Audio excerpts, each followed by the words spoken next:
My daughter Lily was diagnosed with autism spectrum disorder and sensory processing issues when she was 3 years old.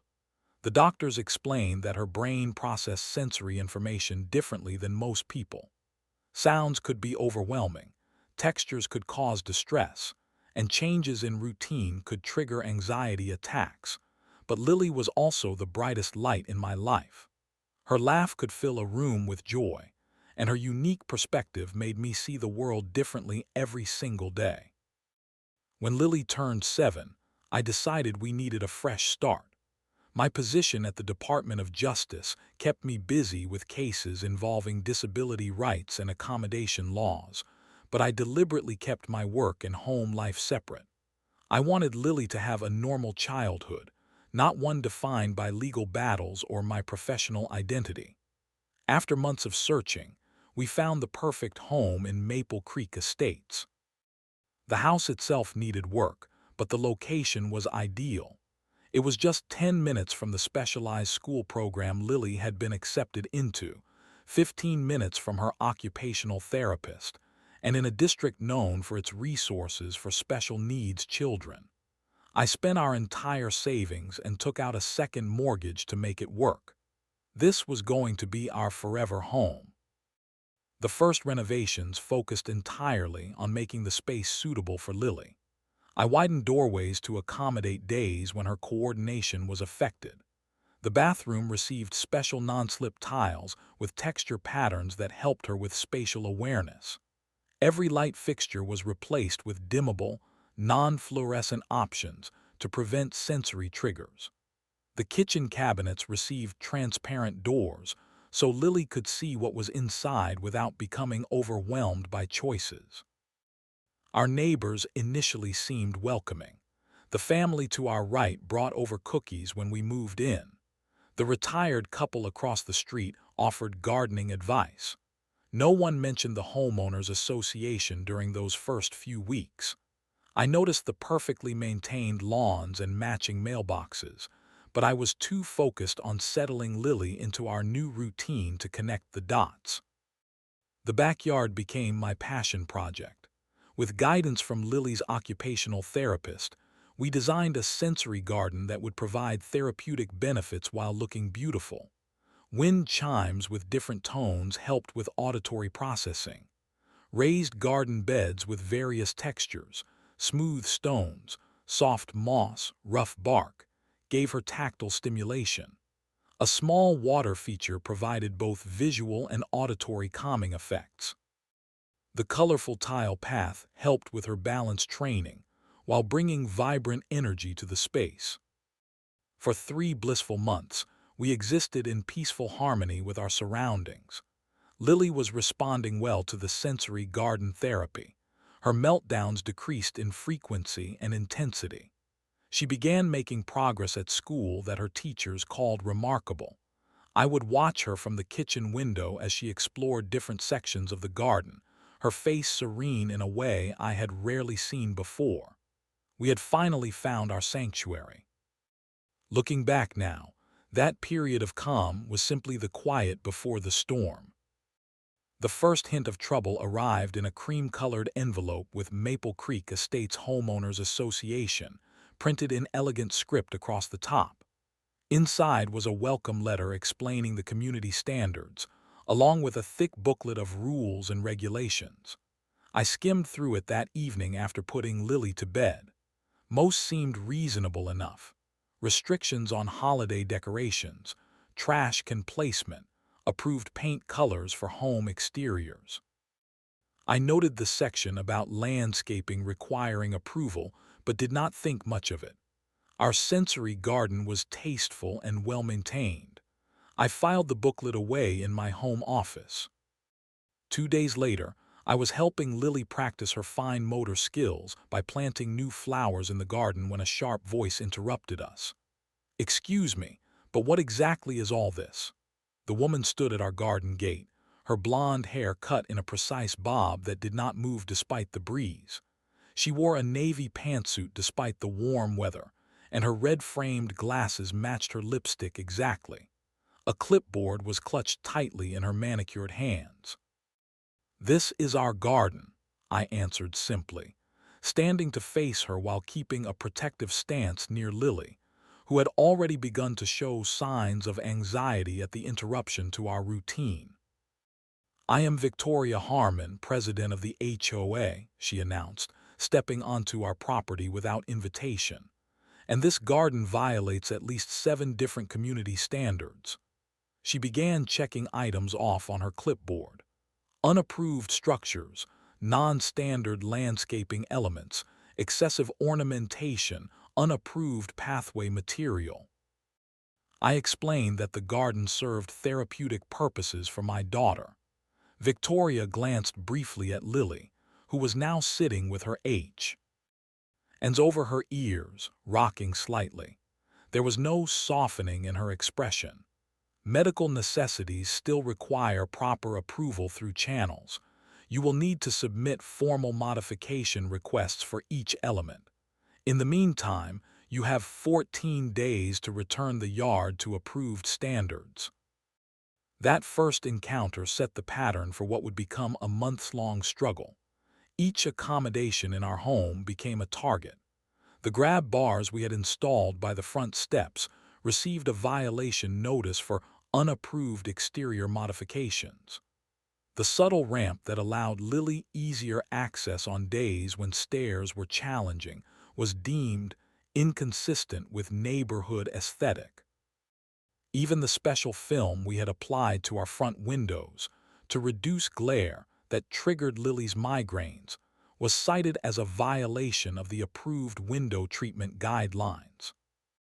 I began submitting the proper paperwork, including letters from Lily's doctors explaining the medical necessity of each modification.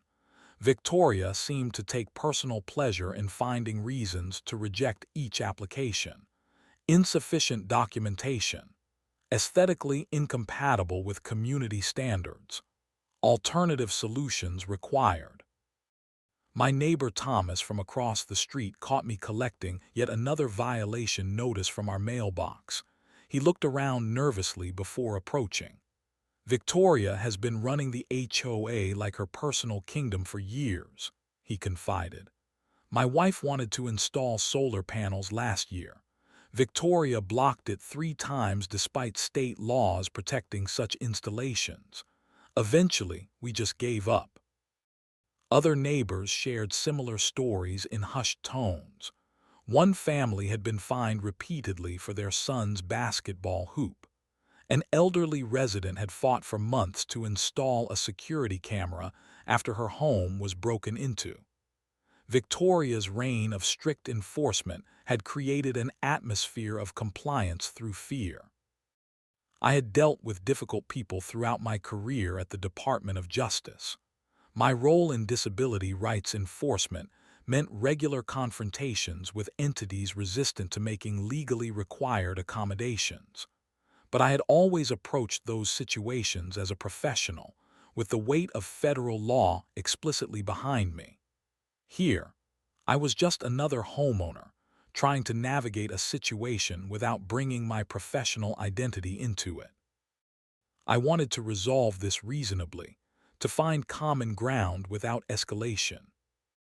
What I did not realize then was that Victoria had already decided our home would be her next target. The modifications for Lily represented a challenge to her authority, exceptions to her carefully controlled community standards.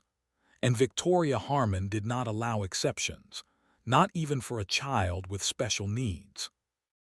The sensory garden had become the centerpiece of our daily routine. Each morning, Lily and I would spend 30 minutes there before school, helping her regulate her sensory input for the day ahead. Her occupational therapist had called it groundbreaking progress during her last evaluation. The combination of specific elements, the varying textures, gentle sounds, and visually structured space, had been custom designed to address Lily's particular needs. After weeks of receiving violation notices, I decided to take a more proactive approach. I gathered comprehensive documentation from Lily's medical team. Her developmental pediatrician wrote a detailed letter explaining how the sensory garden provided essential therapy for her condition. Her occupational therapist provided research studies showing the effectiveness of sensory integration spaces for children on the autism spectrum. I even had her neurologist explain how the specific elements helped reduce the frequency of Lily's anxiety attacks. Armed with this documentation, I submitted a formal request for reasonable accommodation under the Fair Housing Act. As someone who worked in civil rights enforcement, I knew that HOAs were required to make reasonable accommodations for disabilities. The law was clear. I highlighted the relevant sections in my application and waited for a response. 3 days later, Victoria Harmon appeared at our door with 2 other HOA board members in tow. "We have reviewed your request," she said without greeting. "The board finds that while your daughter may indeed have special needs, the extensive modifications to the backyard exceed what can be considered reasonable. The wind chimes violate our noise ordinance. The water feature was installed without proper permits. The colored tiles clash with our community aesthetic guidelines." I kept my voice level, though I could feel my professional training kicking in. The Fair Housing Act specifically protects the right to make necessary modifications. Each element of the garden serves a therapeutic purpose, as the documentation from multiple medical professionals clearly demonstrates. Victoria's smile did not reach her eyes. "We are no denying your daughter accommodation. We are simply requiring that it be done within our guidelines. Surely there are less obtrusive methods to address her needs." The 2 board members behind her, a middle-aged man named Richard and a woman called Susan, shifted uncomfortably but remained silent. I could see in their expressions that they might not fully agree with Victoria's hardline stance, but neither was willing to challenge her. The situation escalated the following week at the monthly HOA meeting. I had requested time to present our case to the full board and community. I prepared a simple presentation explaining Lily's condition and the purpose of each garden element. I even included before and after data showing her reduced anxiety levels since the garden had been completed. The community center was packed when we arrived. I had arranged for my sister to watch Lily so I could speak freely. As I set up my materials, I noticed Victoria whispering to board members, occasionally glancing in my direction with thinly veiled annoyance. When my turn came to speak, I maintained a professional demeanor despite my growing frustration. I explained how sensory processing disorder affected Lily's daily functioning. I showed photographs of the garden elements and explained their therapeutic purpose. I outlined the legal protections afforded by both the Americans with Disabilities Act and the Fair Housing Act. Victoria interrupted repeatedly throughout my presentation. "This is not about your daughter's condition," she stated coldly after I finished. "This is about following proper procedures and maintaining community standards that every resident agreed to upon purchase. Medical accommodations are explicitly protected by federal law," I countered, feeling my professional expertise threatening to break through my homeowner facade. "We are not required to approve accommodations that fundamentally alter the nature of our community," Victoria responded, clearly reciting language she had researched. "The board has reviewed your request and determined that the extensive modifications you have made go beyond reasonable accommodation." The vote was quick and decisive, 7-2 against my request, with only Richard and another member voting in my favor. Victoria barely concealed her satisfaction as she announced the decision. "You have 7 days to remove all non-compliant elements from your yard or face daily fines of $100. As the meeting dispersed, a few neighbors approached me quietly, expressing sympathy but offering little practical support. Richard caught my eye from across the room and mouthed, "Sorry," before quickly exiting. It was clear that Victoria's influence ran deep. The formal letter arrived the next morning. 7 days to dismantle the space that had become essential to Lily's well-being and progress. 7 days to explain to my daughter why her safe place was being taken away. I read the letter twice, noting the legal mistakes Victoria had made in her interpretation of accommodation laws. In my professional capacity, I had seen cases like this before, HOAs that believed their community guidelines superseded federal law. I had always found it frustrating from a professional perspective. Now, feeling it personally, I found it infuriating. That night, I sat in the garden after Lily had gone to sleep. The gentle bubbling of the water feature and soft tinkling of wind chimes created a peaceful atmosphere that belied the conflict surrounding this space. I faced a crucial decision: continue trying to work within the HOA system, or reveal my professional expertise and escalate the situation. I decided to make one final attempt at reasonable discussion before taking more serious action. Saturday morning dawned bright and clear, the perfect day for Lily's outdoor therapy session. Her occupational therapist had been coming to our home weekly to conduct sessions in the sensory garden, finding that Lily responded better in the familiar environment than at the clinic. Today was particularly important.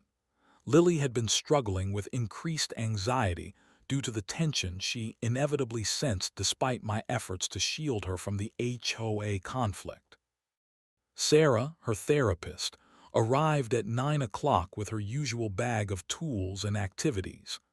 "How has she been doing with the texture path exercises?" she asked as we walked to the backyard where Lily was already waiting. "Better," I replied. "She made it across the river stone section yesterday without becoming overwhelmed. That is real progress." The session began well. Lily worked through her sensory integration exercises with growing confidence. Sarah guided her through activities designed to help her brain process tactile information more effectively. I watched from the patio, taking notes for our daily practice. Seeing Lily engage with her environment with decreasing anxiety always filled me with profound gratitude for this space we had created. We were nearly an hour into the session when the garden gate swung open without warning. Victoria Harmon strode in, clipboard in hand as always, accompanied by a man I recognized as part of the landscaping committee. Lily immediately tensed, her hands flapping slightly, her typical response to unexpected interruptions. "Excuse me," I said, stepping between them and Lily. "We are in the middle of a therapy session. If you need to speak with me, please come back later." Victoria ignored my request completely. "The 7-day notice period expired yesterday," she announced, loud enough to disrupt the calm atmosphere entirely. "I am here to document the continued violations." Sarah had moved protectively closer to Lily, who was now covering her ears. "Please lower your voice," Sarah requested professionally. "Sudden loud sounds can be triggering." Victoria glanced dismissively at Sarah. "And who might you be?" "I am Lily's licensed occupational therapist, and this space is currently being used for medical treatment," Sarah replied firmly. "I must ask you to leave until we have completed our session." "This property is in violation of community guidelines," Victoria continued, walking further into the garden. She began photographing different elements with her phone. The man with her looked increasingly uncomfortable, especially as he noticed Lily's growing distress. "Victoria," I said, struggling to maintain my composure, "I have submitted an appeal to the board's decision. Until that appeal is reviewed, you have no authority to enter our property without permission. I am asking you to leave now." Victoria turned to face me, her expression cold. "Your appeal has already been denied. It was submitted incorrectly and passed the deadline. This was an outright lie. I had submitted the appeal the day after the meeting, well within the time frame specified in the HOA bylaws. I had even sent it with delivery confirmation. That is not true. I have proof of timely submission. The board has made its decision, Victoria snapped, moving toward the colorful tile path where Lily and Sarah were working. This, she gestured contemptuously at the path, violates multiple sections of the community guidelines. Lily was now fully triggered, rocking back and forth as Sarah tried to comfort her. The confrontation had completely disrupted the careful sensory balance we had established. I moved to guide Victoria out of the garden. You need to leave. Now. What happened next occurred so quickly that at first I could not believe what I was seeing. Victoria had been carrying a small canvas bag along with her clipboard. As I approached, she reached into the bag and removed a paint can.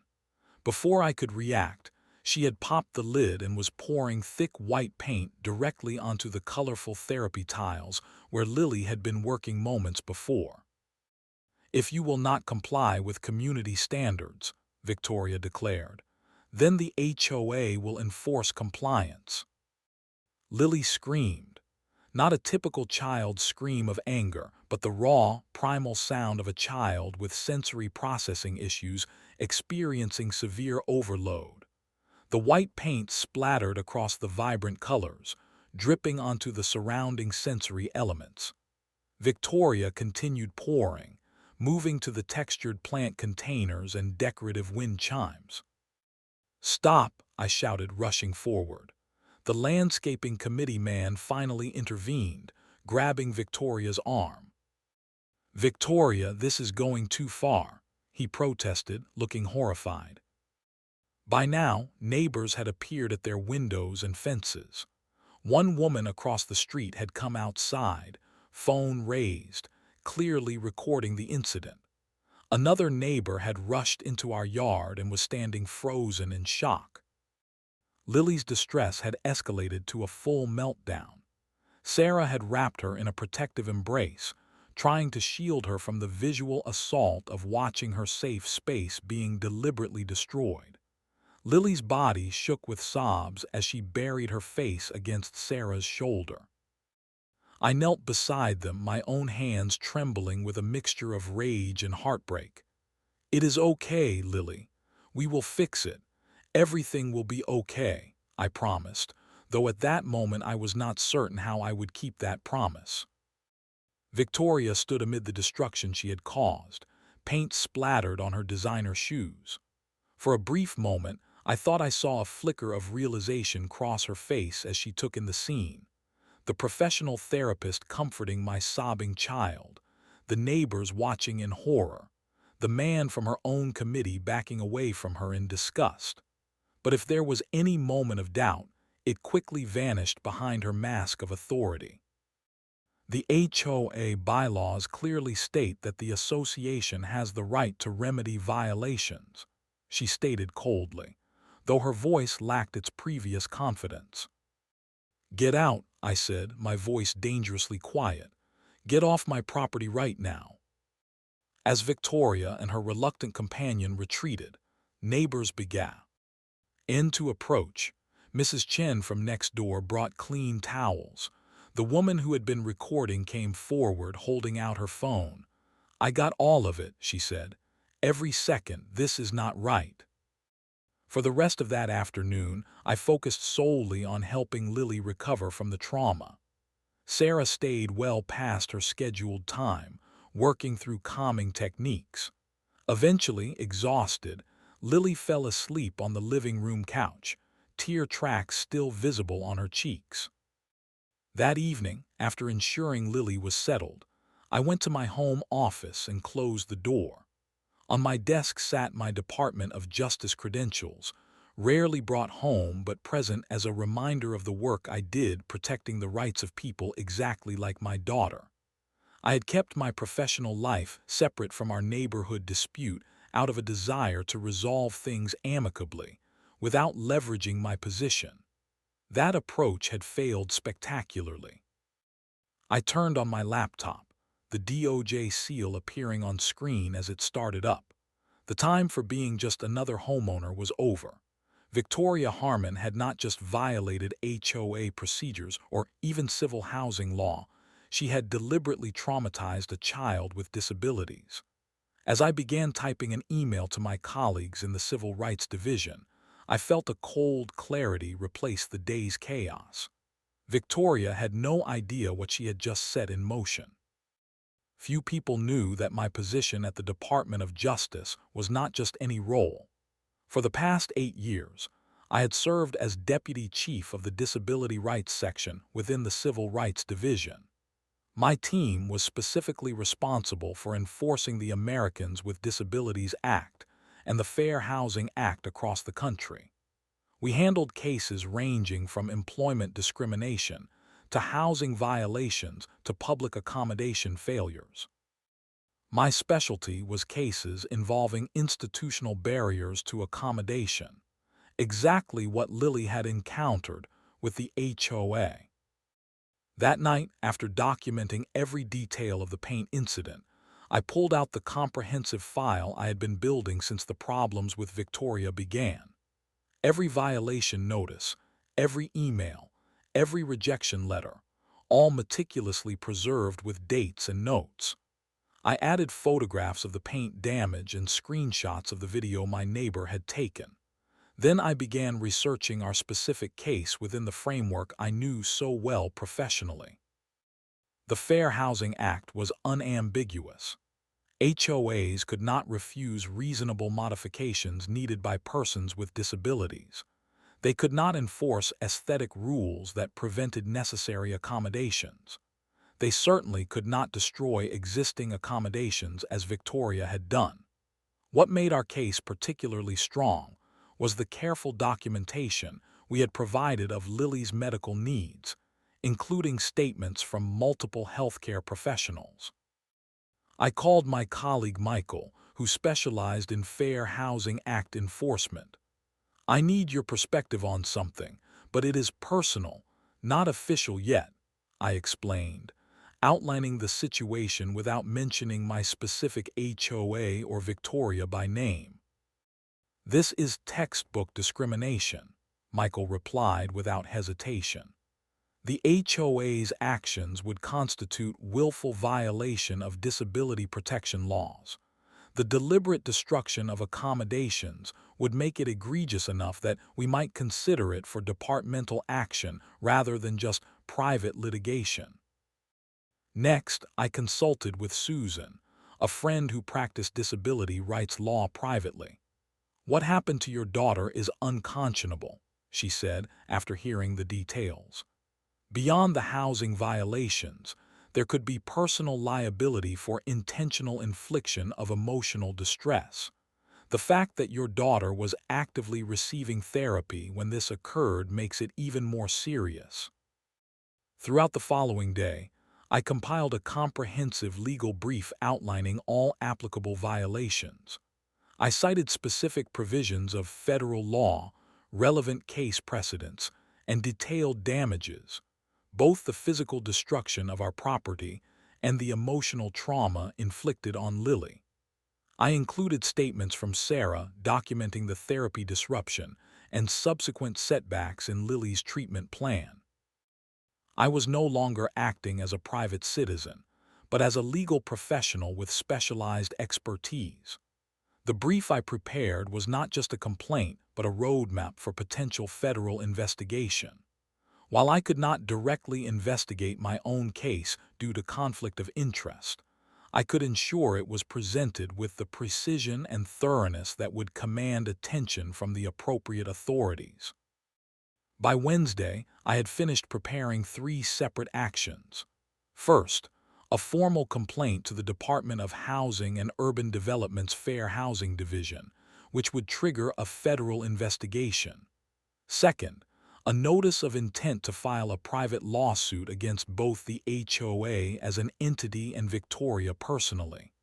Third, a comprehensive report to the State Attorney General's office regarding violations of state disability protection laws. Each document was meticulously crafted, bearing the unmistakable language and structure of someone intimately familiar with federal disability law enforcement. I deliberately did not use Department of Justice letterhead or explicitly identify my position. That would come later, at the right moment. But the level of legal expertise evident in the filings would make it clear that this was not a typical homeowner complaint. I also prepared a separate brief for the HOA board members apart from Victoria. This document outlined their personal liability as board members for allowing discriminatory practices. I included a section detailing how courts had previously held individual board members financially responsible in similar cases. This would be my strategic tool for dividing the board's unified front. As I worked, Lily remained subdued. The paint incident had triggered a regression in her progress. She refused to go into the backyard at all. Her school reported increased anxiety behaviors. Each night, she asked me if the mean lady would come back. Her fear strengthened my resolve. This was no longer just about a garden or neighborhood rules. It was about my daughter's sense of safety and well-being. On Thursday evening, I laid out all the completed documentation on my desk. Years of professional experience had taught me that timing and presentation were crucial in cases like this. I would not just file complaints. I would orchestrate a comprehensive legal response that would leave no room for Victoria or the HOA to maneuver. As I reviewed the final documents, I felt the familiar focus that had helped me win numerous disability rights cases throughout my career. Victoria had chosen the wrong family to target and the wrong mother to underestimate. Monday morning arrived with perfect timing. The HOA board had its monthly executive session scheduled for that evening. I arranged for a professional process server to deliver the legal documents to each board member's home address just hours before their meeting. Victoria would receive her copies at her office, where she worked as a real estate agent, a public embarrassment I normally would have avoided but felt was warranted given her actions. Each package contained the formal HUD complaint, the notice of intent to file suit, and a cover letter explaining that these matters would proceed unless immediate corrective action was taken. For board members other than Victoria, I included the additional brief outlining their personal liability. I wanted them to have time to read the documents before gathering together, to let the gravity of the situation sink in individually before they could establish a unified response. At exactly 2:15 p.m. my phone rang. It was Richard, one of the board members who had voted in our favor. "I just received your documents," he said, his voice tense. "This is far more serious than Victoria led us to believe. She told us this was just a matter of community guidelines, not a federal disability issue." "It has always been a federal disability issue," I replied calmly. "Every document we submitted clearly identified my daughter's disability and the medical necessity of the accommodations." "The board meets at 7 tonight," Richard continued. "Would you be willing to attend? I think everyone needs to hear directly from you." I had anticipated this request. "I will be there," I confirmed. When I arrived at the community center that evening, the atmosphere was noticeably tense.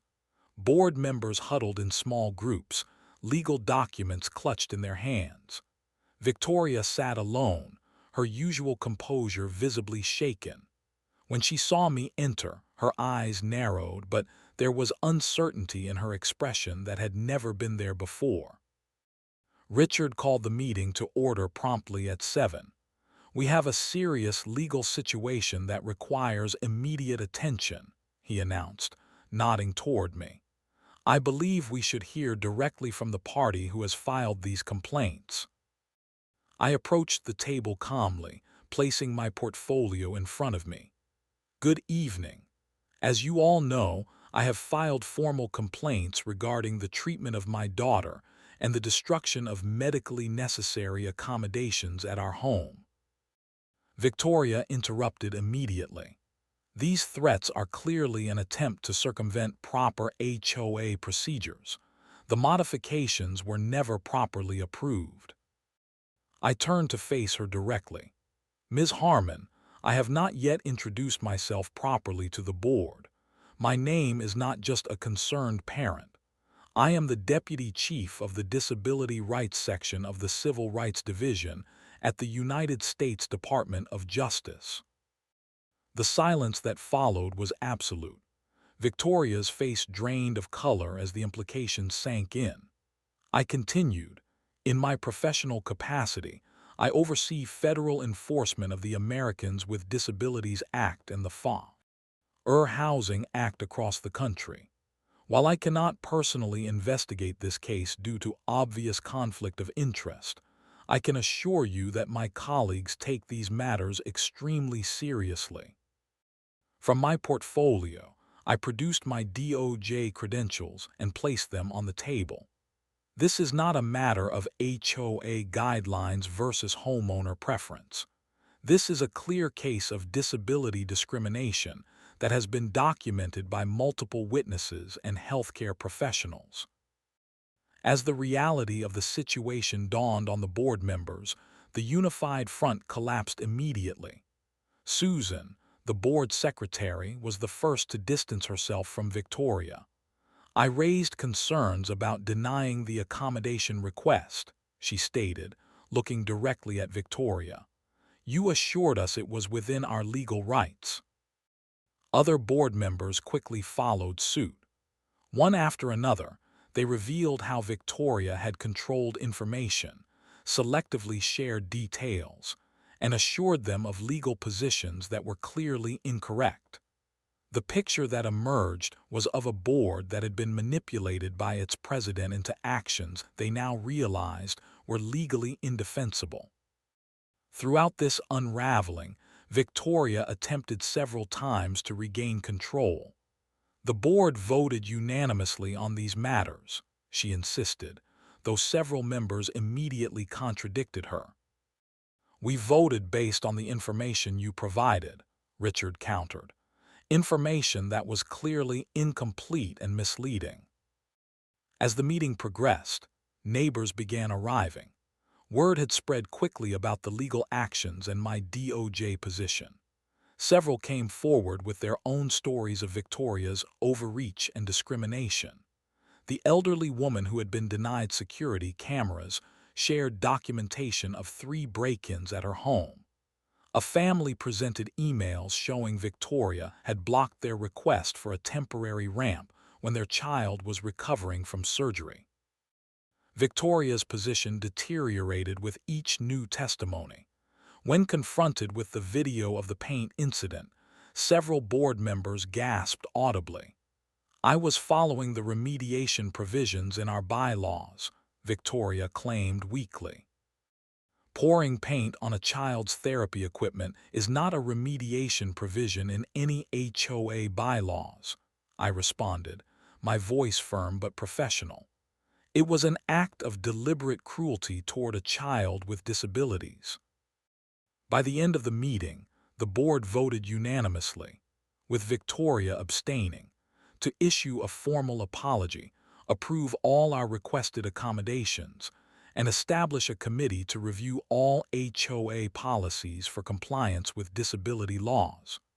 Victoria sat silent and isolated, the realization of her legal exposure finally apparent in her expression. The legal consequences unfolded swiftly over the following weeks. Victoria resigned from the HOA board the day after our confrontation, though this did little to shield her from accountability.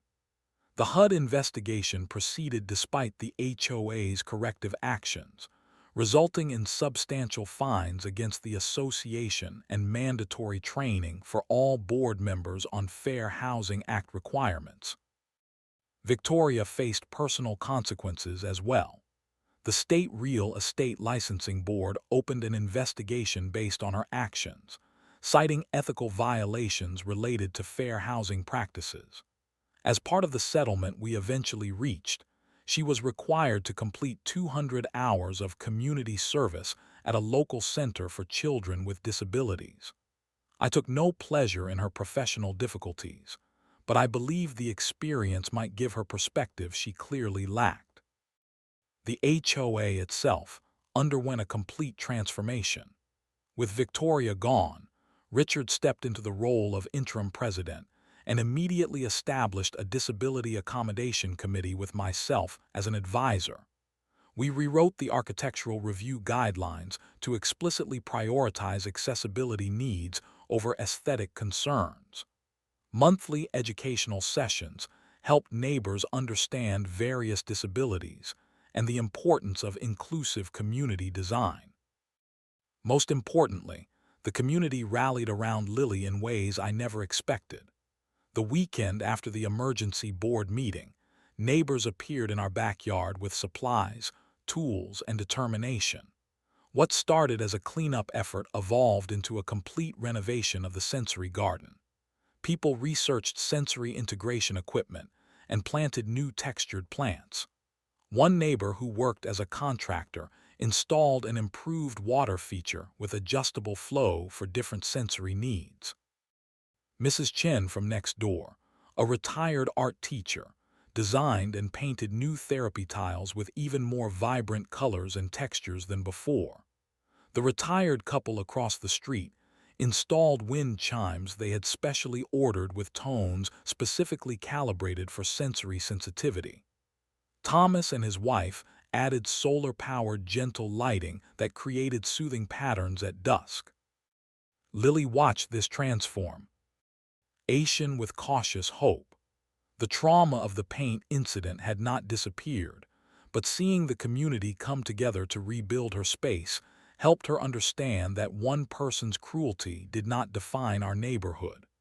Her therapist, Sarah, incorporated the rebuilding process into their sessions, helping Lily process what had happened while creating new positive associations. The day we officially reopened the garden, nearly 30 neighbors gathered for a small celebration.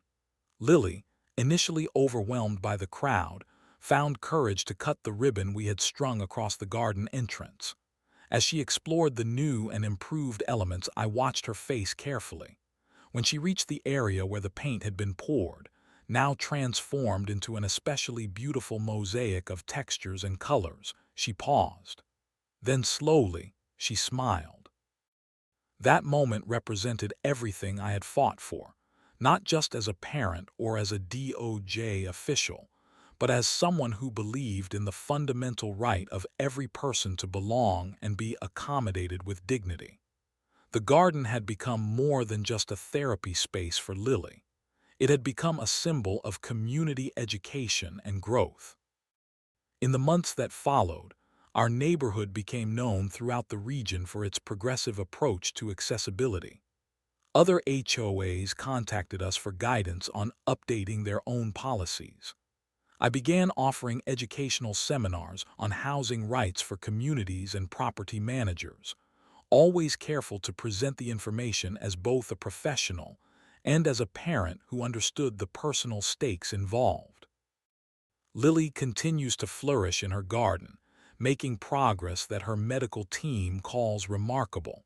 And I continue my work at the Department of Justice with renewed perspective and conviction.